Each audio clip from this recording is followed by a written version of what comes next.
We're counting up from 20 to 11, my top favourite US songs of all time. So thanks to everybody that's been sticking with me for this one. Only got one more instalment after this, and then we can all go home. So you may have noticed that every instalment of this series so far has had a particular song as its theme tune, and that is the song Just Like Paradise by David Lee Roth. And I was umming and ahhing about whether to put this song in the list because it is a bit of a guilty pleasure, and also it's not really a song I listen to anymore. But I was thinking about it, thinking, well, I did choose it as the theme song, and it is a song which I totally loved back when I was a student at sixth form college. This came out in 1988, so I was 17, absolutely perfect age for it. Very catchy, very infectious, great guitar work from Steve Vai, obviously who'd cut his teeth in Frank Zappa's band. Really outrageous, over the top, and I had a friend at sixth form called Mark who was really into this. He got me into it, and it just brings back great memories really of being 17. I was still listening to this when I came to uni, so when I was sort of virtually 20, I was still quite heavily into this album. I used to drive around in my open top 2CV, blasting the whole thing really. But Just Like Paradise, I think it's still a great song. Yes, it's of its time. Yes, it's cheesy as hell, but I thought, okay, let's put it in. And while we're about it, while we're doing the guilty pleasures, I don't really consider either of these to be guilty pleasures, really. You know, what is a guilty pleasure? I don't like that term. So coming in at number 19, let us have Kiss. And there are a couple of tracks I could have picked for this. I was thinking about Do You Love Me, which is on this album. This is double platinum, comes from Destroyer, of course, which has got the great Bob Ezra in production, which I always loved. But ultimately, I'm going to have to go with Cold Gin, because Cold Gin is the first sort of heavy rock song when I was a teenager that I remember just literally losing my mind to. I just remember hearing that riff and just, you know, getting into it. I think I was playing the drums on my bed, you know, with cushions, and it got into that bit in the middle, that da da da da da da da da da. I just remember losing my mind to it, thinking this is just the greatest thing ever. You know, it's easy to knock Kiss, and I would knock them myself, I think, in certain respects. You know, they went on too long. They did some really pretty awful stuff in the 80s, but there was something very primal and direct, and I suppose quite Slade-like about their early songs. Cold Gin was a great track, written by Ace Frehley, sung by Gene Simmons, and it just had this really great primitive guitar riff. Never quite heard a riff almost, you know, quite as unreconstituted as that. Very sort of gut level, primal kind of riffage. I like Peter Criss's drumming on it too. He's got a bit of a complicated tom-tom pattern happening on it, and Gene Simmons' vocals have this really gruff quality. I don't know, I'm going to have it in. Cold Gin by Kiss. Number 18, let's go for something a bit more modern. This is Kurt Vile, and this is an artist who I really like, and I've never really spoken about him too much on my channel, but this is the album Believe I'm Going Down, which came out quite a few years ago now, 2015. Actually longer ago than I thought. I thought it was more recent than that. That's scary, isn't it? Yeah. But the opening track, I think, is fantastic. Pretty Pimpin', a good example of what he does.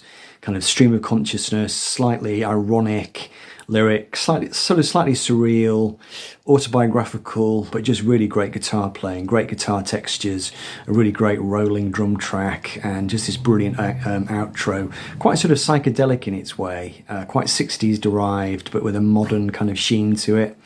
Got to be in the mood for him, and I think a whole album listening to him, I do get a little bit bored. I quite like hearing him in kind of short bursts, but I do think that's a great song, Pretty Pimpin'. So I thought, right, let's get it in there. So that was number 18. Number 17, let's go for a bit of Blue Oyster Cult, and this is a predictable choice really, but we will go with Don't Fear the Reaper, which I think is a really great sort of radio, you know, American arena rock radio track.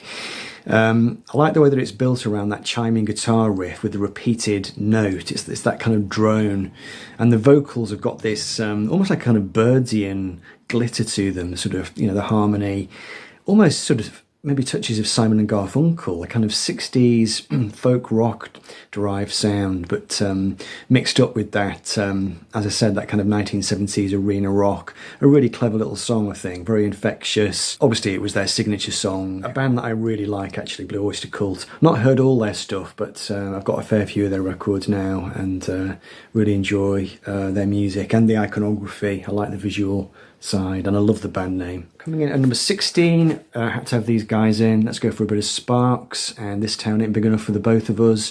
Again, their signature song, totally outrageous, over the top, theatrical rock, ludicrous lyrics, a wonderful energetic performance.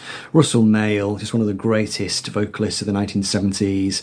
His brother Ron wrote all the music, all the lyrics, a very distinctive and glammy kind of, I was going to say pastiche then.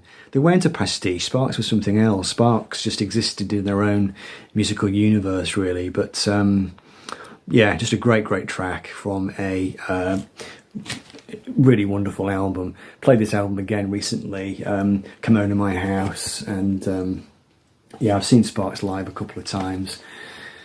Had to be in there, didn't they? Had to be there. Coming in at number 15, we'll go for a bit of Talking Heads. Now, I nearly went for a couple of obvious choices, either Once in a Lifetime, which I think in some ways is their greatest song, or Psycho Killer. But I thought I would go for a more kind of deep cut, so I'll go with the track Cities, which is from this album. I think it was their third album, I think, wasn't it? Fear of Music, produced by Brian Eno. I don't know, I just always loved this track. Back in the 90s, I was really into dance music, and the guitars and the drums on Cities have got a real kind of forward momentum, a hard, funky kind of sound. I like David Byrne's vocal delivery on it. It's got that sort of agitated, neurotic kind of sound. I love the chorus, you know, sort of jittery, almost psychotic. Find myself a city to live in. Absolutely brilliant. I suppose it is a deep cut. Was it a single? I'm not entirely sure.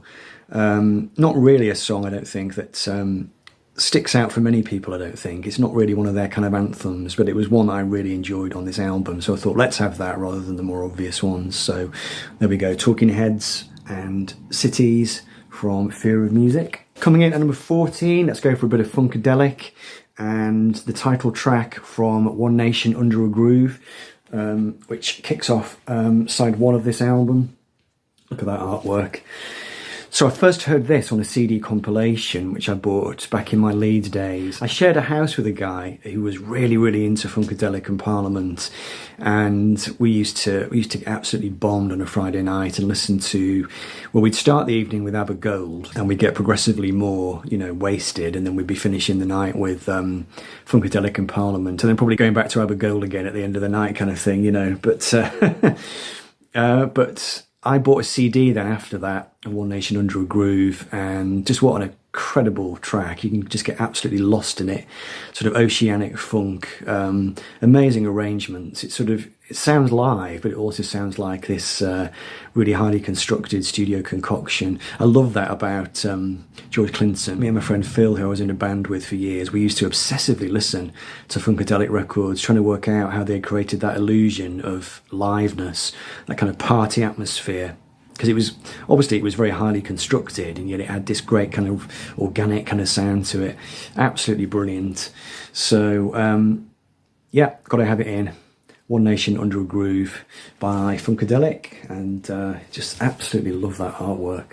It's tremendous, isn't it? Great stuff. Okay, coming in at number 13, we'll have a great track from a really great album by The Tubes from 1979. This is their album Remote Control, which was produced by Todd Rundgren. First Tubes album I ever got. The reason I got into them was that they were part of the Squeeze story. Squeeze supported them on their 1979 UK tour. That's how I knew the name. So I picked up the single of this particular song. The song I'm going to pick is Prime Time, which comes from this album. I picked the single up first, I think, and then I found this album. Prime Time, like most of this album, has got a great sort of electro-funk kind of hooky kind of quality to it. It's got a male and female call and response kind of duet thing going on between Rhys Styles, who was the female member of the band, who was with them for quite a long time, and the main singer, Fee Waybill, sort of, you know, singing to each other. There's a great performance of it on Top of the Pops, which you can look up.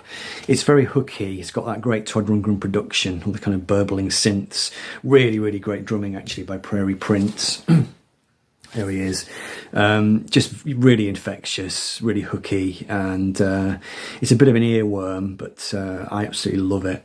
Prime Time from the Tubes, Remote Control. Nearly there. Number 12, we'll have B.B. King from his, I think, 1990 album, There Is Always One More Time. Pretty much the first blues music I ever heard. So the track in question is The Blues Come Over Me, third track on side 1. And I heard that on the Whispering Bob Harris radio, would have been the Radio 1 show back in 1990 when it first came out. And I just absolutely loved it. I remember going down to, I think it was Our Price the next day and tried to buy the record.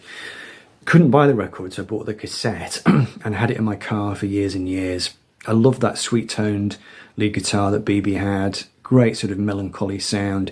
It does have a sort of 90s sheen to it. This is definitely not a kind of pure blues record, but BB King was never that way anyway. He always had that kind of slightly smoother, jazzy kind of sound. He was never a kind of Lightning Hopkins type bluesman, but that kind of single note, really sweet lead guitar playing, I just thought was just really magical. And this whole album is actually, it's a really nice album. I found the vinyl copy of it years later in a charity shop in Oxfam here in Lancaster. I was absolutely amazed. But it's definitely a song I go back to quite a lot. Slightly flawed by the 90s synths, but I still think it's a really nice piece of songwriting. So thought I would have that in. B.B. King and The Blues Come Over Me from There Is Always One More Time. Check that out if you'd not heard it. And to finish with number 11, thought we would just get a little bit of Paul Simon in there, who will be making a return. Not on his own, but he will be making a return in my top 10. And from the Graceland album, which is a very, very special album to be really, brings back great, great memories of a very fine family Christmas back in the late 80s. I mean, there are a couple of contenders from this. In the end, I'm going to have to go with Diamonds on the Soles of Her Shoes, which just has the most incredible vocal arrangements, just a wonderful, very lovable kind of sound, very warm, very welcoming, and you know, you've got those great African vocals going on, and just the way Paul Simon weaves the sort of stream of consciousness lyric over the top. It was just, you know, it was so original at the time. Very controversial, of course. You know, some people didn't like it at all, but my dad bought this from my mother for Christmas on CD, and I can still remember us listening to it on that Christmas morning, and we were very, very taken with it, all of us. And you know, it's always quite nice that when you could enjoy music together as a family, because we didn't like the same things really most of the time.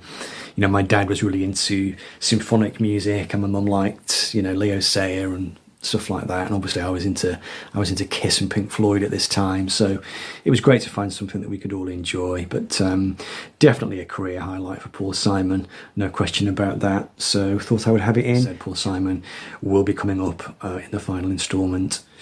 So there we go, 20 up to 11. Hope you enjoyed that. Next time we meet, it will be the top 10. So I'll see you next time.